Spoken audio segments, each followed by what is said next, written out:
केवल परमार्थ का जिसने लक्ष्य दृढ़ कर रखा है वही सह सकता है। बाहर से डंडे की मार सह सकते हो, मन की मार नहीं सह सकते। अगर आप ब्रह्मचारी नहीं तो ये मत करना। इसकी क्षमता केवल ब्रह्मचारी की है। इसे त्राटक क्रिया कहते हैं। इससे मन बहुत जल्दी वश में होता है, बहुत जल्दी। ये बिल्कुल इसका तो देखा है। और ऐसा एकाग्र पुरुष जो संकल्प करेगा वही हो जाएगा। वो होता नहीं, वो ऐसे होने लगेगा। होने में पहुंचने के लिए पहले करने की क्रिया में तो आओ। ये केवल परमार्थ का जिसने लक्ष्य दृढ़ कर रखा है वही सह सकता है। बाहर से डंडे की मार सह सकते हो, मन की मार नहीं सह सकते। बड़े बड़े वीरों को मन की मार ने विचलित कर दिया है। बाहर से जो अस्त्र शस्त्रों का प्रहार सह सकते हैं वो मन की मार नहीं सह पाए। और साधक, साधु, परमार्थ मार्ग का उपासक मन की मार को सहता है। तो पहला हुआ, जहां जहां मन जिस वस्तु, व्यक्ति, स्थान, परिस्थिति, घटना में जाए, भूत भविष्य की बातें लावे, उसे वहां से हटा के बार बार अपने आराध्य देव के नाम रूप लीला धाम में लगावे। दूसरा, जहां जहां मन जाए वहां वहां प्रभु को देखने की चेष्टा करें। जैसे कोई भी व्यक्ति है, कोई भी वस्तु है, पदार्थ है, नदी है, पहाड़ है, कुछ भी घटना है, परिस्थिति है, ये पहले नहीं थी, ये बाद में नहीं रहेगी। पहले ये श्री कृष्ण ही, बाद में ही श्री कृष्ण, मध्य में ये केवल भास रहा है। अमुक व्यक्ति, अमुक वस्तु, अमुक स्थान। सच्ची मानिए प्रभु के सिवा कुछ नहीं है। भगवान ने थोड़ी सी लीला में दिखा दिया। ब्रह्मा जी ने जब बछड़ों का हरण किया, फिर सखाओं का हरण किया, तो प्रभु बछड़े बन गए। बछड़े, उनके गले की रस्सी भी, हाँ, उनकी खुर भी, सब प्रभु सखा बन गए। किसी की फटी कुर्ती, किसी का फटा जामा, किसी का अच्छा, प्रभु वो वस्त्र भी बने, छड़ी भी बने, छीका भी बने, जो जो जैसा जैसा वो प्रभु ही बने।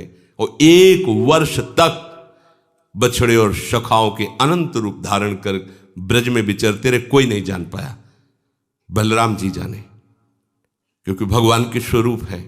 ऐसे ही जैसे हर बछड़ा, हर सखा, उनका हर वस्त्र, हर रस्सी, छीका, छड़ी साक्षात सच्चिदानंद श्री कृष्ण बने, ऐसे ही संपूर्ण सृष्टि साक्षात सच्चिदानंद श्री कृष्ण अब भी बने हुए हैं। मत्तः परतरम नान्यत किंचिदस्ति धनंजय, मेरे सिवा किंचिन मात्र कुछ नहीं है हे अर्जुन, ऐसा समझो। तो पहले भी प्रभु भगवान उपदेश करते हैं, सृष्टि के पहले मैं ही मैं, सृष्टि के बाद जो शेष बचा वो मैं ही मैं, तो मध्य में मैं ही मैं हूं, ऐसा अनुभव करो, क्योंकि वही है। तो दूसरी पद्धति मन के लगाने की है। जहां जहां मन जाए, जिस वस्तु में, जिस व्यक्ति में, जिस स्थान में, उसमें अपने आराध्य देव की तत्काल भावना कीजिए। चिद चिद लक्षणम सर्वम राधा कृष्णमयम जगत। जय हो प्रिया प्रीतम, जय हो प्रिया प्रीतम। आपका ये भी रूप, आपका ये भी रूप, आपका ये थक जाएगा मन, ये मन ऊब जाएगा, कहेगा नहीं ऐसा नहीं, क्योंकि इसको स्वाद नहीं मिल पाएगा उस माया प्रपंच का। जहां जहां जाए वहीं वहीं ये सूत्र प्रभु है, मेरे प्रभु, जय हो प्रभु, आपके नाम चल रहा है, जय हो प्रभु आप। ये हार जाएगा, और ये हार गया तो आप जीत गए। जहां ये हारा आपके अधीन हो जाएगा। इसको निराश करना है, इस बात से निराश हो जाएगा। सत्ता में कोई भी नाम रूप अन्य नहीं है। नासतो विद्यते भावो, ना भाव विद्यते सता। असत की सत्ता नहीं, सत का कभी अभाव नहीं। सच्चित आनंद घन प्रभु श्री कृष्ण, कभी अभाव नहीं, कहीं अभाव नहीं, कण कण में विराजमान। मन जहां जहां जो जो चिंतन करे वही भगवान का चिंतन करो। ये भी भगवत स्वरूप है, ये भी भगवत स्वरूप है। आपका मन स्थिर हो जाएगा, चंचलता रहित हो जाएगा। तीसरा, साधक जब आराध्य देव में मन लगाने का अभ्यास करता है तो उसे सांसारिक बातें याद आती हैं। इससे साधक घबराता है। जब मैं संसार का काम कर रहा था, व्यवहार का काम कर रहा था, तब तो इतनी गंदी बातें नहीं आती थी, इतना गंदा मन नहीं था। पर जब से हमने भगवान का भजन करना शुरू किया, प्रियालाल का चिंतन करना शुरू किया, इतना गंदा, इतनी गंदी बातें, इतनी गंदी प्रेरणाएं, इतनी गंदे मन की स्थिति, वो घबरा जाता है। मन तरह तरह की गंदगी सामने फेंकने लगता है। पर साधक को समझदार बनना है, मूर्ख नहीं। बिल्कुल नहीं घबराना, ये तो आनंद का विषय हो गया। क्या? छुपी हुई गंदगी मन की बाहर निकल रही। तीसरा सूत्र है, छुपी हुई गंदगी मन की बाहर निकल रही है। अब नाम भगवान का डंडा चल रहा है। अब अंदर से जितने गंदे गंदे विचार, गंदी वृत्तियां जन्म जन्मांतरों के साथ निकल रहे हैं।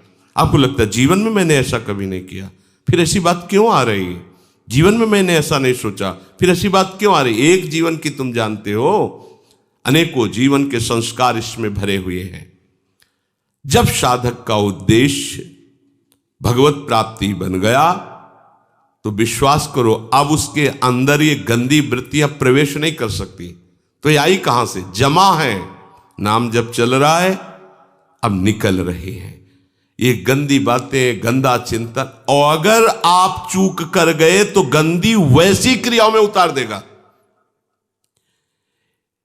साधनहीन उतना गंदा नहीं हो सकता जितना साधन करने वाला आए हुए गंदे विचारों में उतर जाए। तो यह बात समझ लीजिए अच्छे से, क्योंकि एक बार मन को जब आप अपने शासन में लेने की कोशिश करेंगे, वो जान गया है, और आप उसके शासन में आएंगे तो ऐसी धज्जियां उड़ाएगा कि दोबारा हिम्मत न कर पाओ कि उसको शासन में ले लो। बहुत बुरी तरह पतन करवा देता, बहुत बुरी तरह। इसलिए देखो, बहुत ध्यान देने की बात है। जब उपासक अपना लक्ष्य बना लेता है कि मुझे भगवत प्राप्ति करनी सच्चे हृदय से, तो पहली बात तो समझ लो, उसके हृदय में अब गंदे विचार, अपने संस्कार नहीं डाल सकते, क्योंकि लक्ष्य विराजमान है। जब कोई सच्चाई से साधन में चलता है तो उसकी मन स्थिति में जितनी भी पाप प्रवृत्तियां हैं वो सब निकलती हैं। आप धैर्यपूर्वक रहिए, चुप रहिए, शांत रहिए। जब कोई सांसारिक कार्य करता है उस समय मन घसीटता है कुप्रवृत्तियों को, तो साधक को समझ में नहीं आता है। जब आप गंदे कार्य कर रहे होते हैं, शास्त्र विरुद्ध कार्य कर रहे होते हैं, तो आपका मन पूरे सपोर्ट में होता है। कभी वो आपको ऐसा नहीं कि गंदा कार्य कर रहे हैं दूसरा चिंतन करवा दे। ध्यान देना, जब आप विषय सेवन कर रहे होते हैं, गंदे कार्य कर रहे होते हैं, गंदे दृश्य देख रहे होते हैं, गंदी बातें सोच रहे होते हैं, तब आपको कहीं भी मन विक्षेप नहीं पहुंचाएगा। क्यों? कि उस समय अधीन करके पूरी की पूरी कैसेट लोड कर रहा है अपने अंदर, पूरा का पूरा माल समेट रहा है, कुप्रवृत्तियां अंदर भर रहा है। और जो भजन में बैठे, अब वो सब बमन कर रहा है, निकाल रहा है। जो अब निकाल रहा है तब परेशानी महसूस होती है। ये अनंत जन्मों के कुसंस्कार भरे हुए हैं। पुराने संस्कारों को नष्ट करने का मौका नहीं मिला। जब भजन शुरू किया, अब भजन ने बेचैनी पैदा कर दी और मन के अंदर जितनी गंदगी वो सब बमन करवा रहा, निकाल रहा, निकाल। क्योंकि इसमें नामामृत भरेगा। जैसे कोई सरोवर हो तो कछुआ, मेढक सब आनंदित रहते हैं, और जो ही गजराज प्रवेश करता सब निकल निकल के बाहर बैठते हैं, क्योंकि उसके पैर के नीचे पड़ जाएंगे, मर जाएंगे। ऐसे ही नाम गजराज है। ये हृदय रूपी सरोवर में काम, क्रोध, लोभ, मोह, मद मत्सर बड़ा आनंद लेते आए हैं अनेक जन्मों से। अब गुरु कृपा से नाम मत गजराज प्रवेश किया, और जे ही ये प्रवेश निकल के भाग। अब साधक हो, इतनी गंदी बात, अगर कोई जान जाए कि हम इतना गंदा सोचते हैं यार, क्या होगा? कुछ नहीं। अब तो आनंद होने का आपका अवसर है, ये निकल रहे हैं। धैर्यपूर्वक, घबराने की जरूरत नहीं। गंदी बात आ नहीं रही है, जा रही है। तीसरी बात समझो, बहुत धैर्यपूर्वक नाम में तन्मयता धारण करो, और जप करो, और जप बढ़ाओ, और समय बढ़ाओ, बहुत जल्दी मन निर्मल हो जाएगा, और निर्मल मन में ही भगवान का प्रकाश हो जाता है। चौथा, उपासक को प्रभु का चिंतन करने में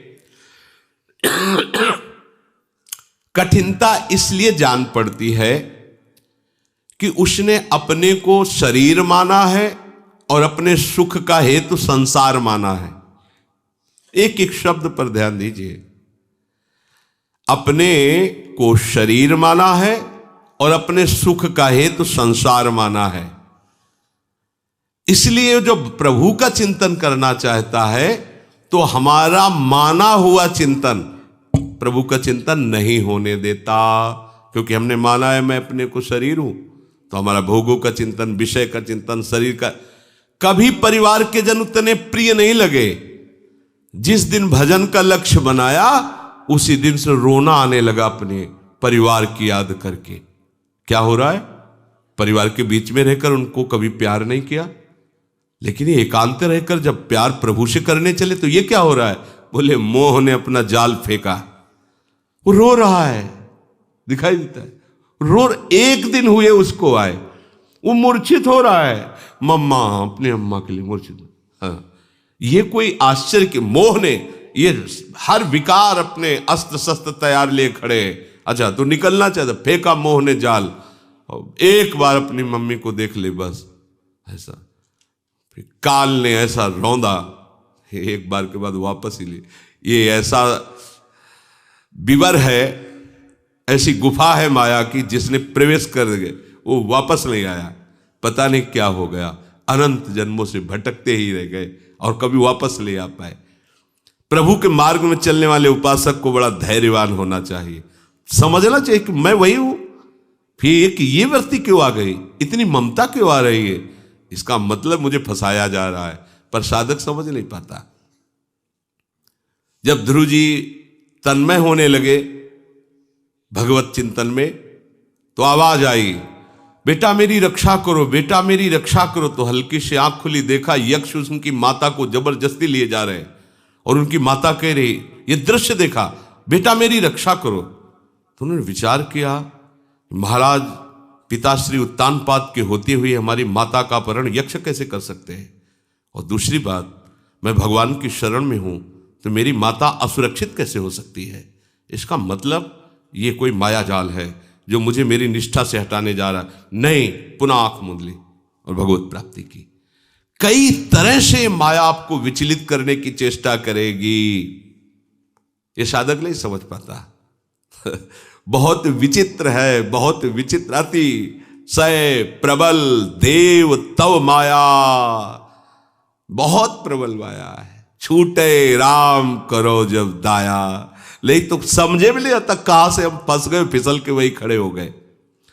संसार का चिंतन स्वतः होता है, क्योंकि हम अपने को अभी तक संसार का माने रहे हैं। प्रभु हमारे हैं, अब ये इस जन्म में सत्संग के द्वारा बात समझ में आई है, तो अब आपको चिंतन करना पड़ेगा। आपका चिंतन होगा नहीं, चिंतन करना पड़ेगा। प्रश्न करते हैं, भजन होता नहीं, भजन तो सिद्धों का होता है, साधक को भजन करना पड़ता है। आपने अभी तक साधना विषय की तो विषय चिंतन करना नहीं पड़ता, होता है, देख लो। अब साधना करो प्रभु की, तो प्रभु का चिंतन करना नहीं पड़ेगा, आगे चलकर होगा, स्वतः होगा। जैसे विषयी का चिंतन विषयवत स्वयं होता रहता है, ऐसे भागवतिक महापुरुष का चिंतन स्वयं होता रहता है। उठते बैठते चलते फिरते खाते पीते सोते जागते, हर समय भगवत चिंतन स्वतः उसे चिंतन पकड़ लेता है। पर साधक को चाहिए कि प्रभु का चिंतन हठ पूर्वक दृढ़ता पूर्वक करे। वो होता नहीं, वो ऐसे होने लगेगा। होने में पहुंचने के लिए पहले करने की क्रिया में तो आओ। पहले भजन क्रिया को ऐसा करो कि संसार का चिंतन नष्ट हो जाए, फिर चलने लगेगा। भोरी सखी जी यही तो कहती, नाम श्वास दो बिलक चलत है, इनको भेद न मुख को भावे। श्वास ही नाम, नाम ही श्वासा, नाम श्वास को भेद मिटावे।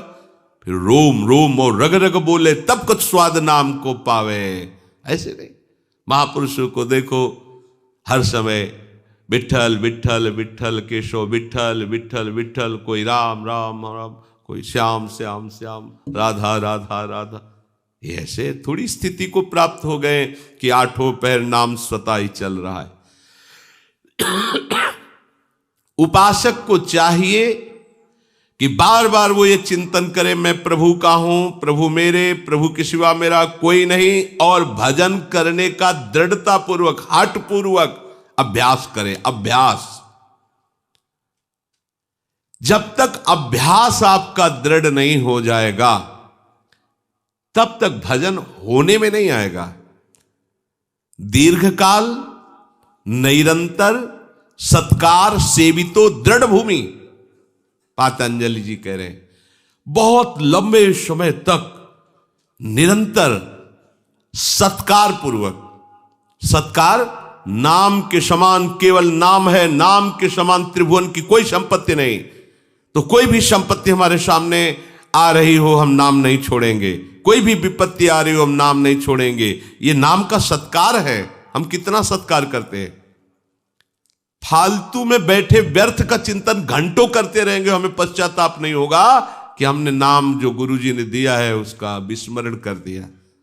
बहुत पश्चाताप होता है। सर्वाश्चर्य में भगवान नाम है, क्या क्या नहीं हो सकता। तो चौथी बात, साधक को मन लगाने के लिए यह बात सोचनी है कि मैं प्रभु का हूं, प्रभु मेरे हैं, सुख का हेतु केवल प्रभु हैं, और उन प्रभु की प्राप्ति के लिए मुझे भजन करना है, करना है, करना है। भजन करना है, भजन होता है नहीं, भजन करना है। पांचवी बात, भजन करते समय साधक को यह सावधानी रखनी है कि उसके मन में कोई कार्य करने वाली बात न रह जाए। कई बार ऐसा हुआ है, जैसे कहीं ऐसे स्थान में बैठे कि खिड़की खुला है, बार बार मन वो खिड़की खुला है, अब वो खिड़की खुला है, रखो माला, पहले खिड़की बंद करे आओ, बंद कर दो, फिर बैठ जाओ। फिर वो किसी तीसरी बात में आ जाएगा, आवश्यक है वो भी कर लो, अब फिर बैठ, फिर उसको डांट लगाओ, चुप सावधान। पहली बात देखना कोई आवश्यक कार्य तो नहीं रह गया है, ओ ये भजन हो जाए फिर ये करना है, नहीं नहीं, अगर उस समय संभव है तो उसे कर लो, नहीं उसे समझाओ कि हम बाद में कर लेंगे, नहीं अभी भजन कर। भजन के समय मन के लिए कोई कार्य न रखें, भजन के समय मन के लिए कोई कार्य न रखें। अमुक कार्य करना है, अमुक स्थान पर जाना है, अमुक व्यक्ति से मिलना है, अमुक व्यक्ति मिलने के लिए आने वाला है, ये बातें न रखें भजन के समय, नहीं तो फिर गड़बड़ हो जाएगा। ये मन केवल उसी बात का इंतजार करवाएगा, चिंतन करवाएगा। हमें इस समय भजन ही करना है, शांत मन करके भजन में लगाना है, ये निश्चय करें। छठवां, भजन करते समय संकल्प विकल्प की भीड़ लगने लगती है। ऐसा किया जाएगा, ऐसा नहीं, ऐसा करेंगे तो ऐसा हो सकता है, नहीं ऐसा हो। वो संसार का संकल्प विकल्प करने की कोशिश करेगा।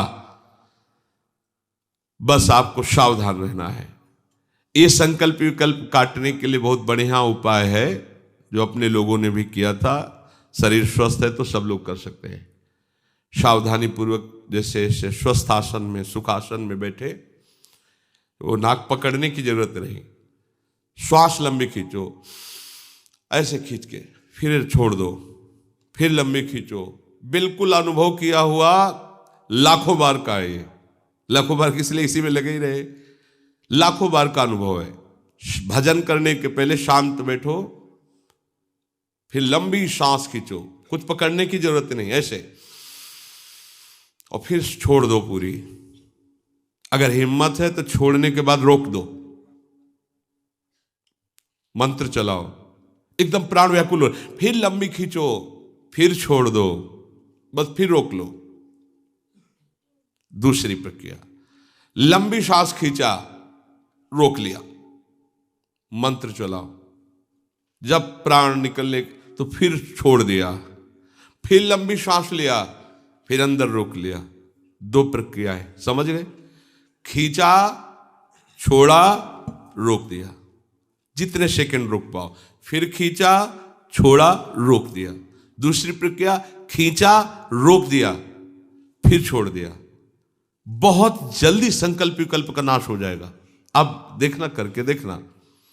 2-4 बार तो खींचा, छोड़ दिया, खींचा, छोड़ दिया प्रारंभ में, फिर खींचा, छोड़ दिया, रोक दिया, खींचा, छोड़ दिया, रोक दिया, फिर खींचा, रोक दिया, फिर छोड़ दिया, खींचा, रोक दिया, छोड़। ये 2 मिनट, 4 मिनट, 5 मिनट जितना अभ्यास आप कोई भी करके, इसमें किस प्राणायाम पद्धति के लिए कोई इसमें कोई नुकसान नहीं। जैसे कुंभक रेचक पूरक आदि करने में बहुत योगी की, गुरु की आवश्यकता है। अगर ये प्राणायाम बिगड़ जाए तो वायु रोगी बना दे, कई तरह की परेशानियां पे। इसमें कोई परेशानी नहीं, ये बिल्कुल सहज है। और इसमें हम कह रहे लाखों बार का अनुभव है। मन को तत्काल शांत करने का उपाय, तत्काल। आप खुद करके देखना एकांत में, या मत शुरू कर देना, एकांत में देखना, आपको तत्काल मंत्र में लगने के लिए मन आपका तैयार, बड़ी शांति मिलेगी आपको। इससे स्वास्थ्य भी ठीक रहेगा। सामने देखते हुए किसी एक बिंदु पर नेत्र को टिका देना, ये उपाय है। मन को किसी एक बिंदु पर, कोई एक बिंदु आसपास चयन कर लीजिए। दीवाल है, वृक्ष है, कुछ भी है, नहीं है तो आप निर्धारित कर लीजिए। किसी भी, कुछ तो होता ही है दृश्य सामने। अपने रूप तो जैसे तो आकाश की तरफ करके ऐसे कर, बस अब आंख जम गई और उसी में मंत्र लिख रहे, खुली आंख, पलक नहीं झपकने देंगे। बस बार बार मंत्र। थोड़ी देर में आंखों में जलन होगी, फिर बंद कर लीजिए। हो सकता है आंसू भी निकलने लगे, फिर खोल लीजिए। अगर आप ब्रह्मचर्य नहीं तो ये मत करना। इसकी क्षमता केवल ब्रह्मचारी की है। इसे त्राटक क्रिया कहते हैं। इससे मन बहुत जल्दी वश में होता है, बहुत जल्दी। ये बिल्कुल, इसका तो देखा है। और ऐसा एकाग्र पुरुष जो संकल्प करेगा वही हो जाएगा, उसकी क्षमता के अनुसार। हाँ, अगर आपको एक कदम नहीं चलने का संकल्प, तो आप एक कदम नहीं उस समय तक चल सकते जिस समय तक उसकी दृष्टि एकाग्र है। ये यौगिक क्रियाएं हैं, इनके द्वारा मन को समाधान। और सबसे सहज सरल किया प्रार्थना। भजन करने के पहले आराध्य देव को प्रणाम करके उनसे प्रार्थना करनी चाहिए कि प्रभु आप मेरे को बल दीजिए, आपके बल से इस विषयी मन को मैं आपके नाम रूप लीला धाम में लगाऊं। जहां जहां मन जाए वहां वहां से हटा करके इसे प्रभु में लगाना। जहां जहां मन जाए वहां वहां प्रभु को देखना। अभ्यास करते समय गंदी बातें आ रही तो ये भावना करना कि ये निकल रही हैं, आ नहीं रही हैं। घबराना नहीं चाहिए, धैर्यपूर्वक रहना चाहिए। उपासक को संसार के चिंतन में सहजता होती है, प्रभु के चिंतन में कठिनता होती है। इसीलिए प्रभु का चिंतन करना होता है। करते करते वो सिद्ध भावना में होने की पहुंचता है। इसलिए प्रारंभ में नहीं देखना चाहिए कि मेरा भजन तो नहीं होता है। उपासक को ध्यान करते समय, भजन करते समय अन्य कोई कार्य न रह जाए, ऐसी स्थिति में बैठना चाहिए। मन को समझा बुझाकर या कार्य निवृत्त करके फिर भजन में तन्मयता धारण करनी चाहिए। भजन करते समय कोई संकल्प विकल्प ना आवे, इसलिए थोड़ा योगाभ्यास भी कर लेना चाहिए। आसन में बैठ करके जो भी प्राणवायु आदि का, और प्रभु से प्रार्थना करनी चाहिए। अगर सफलता ना मिलती तो आज तक के महात्मा भगवत प्राप्त ना होते। है बड़ा झंझट है, ये माया का आकर्षण बड़ा है, पर प्रभु से बड़ा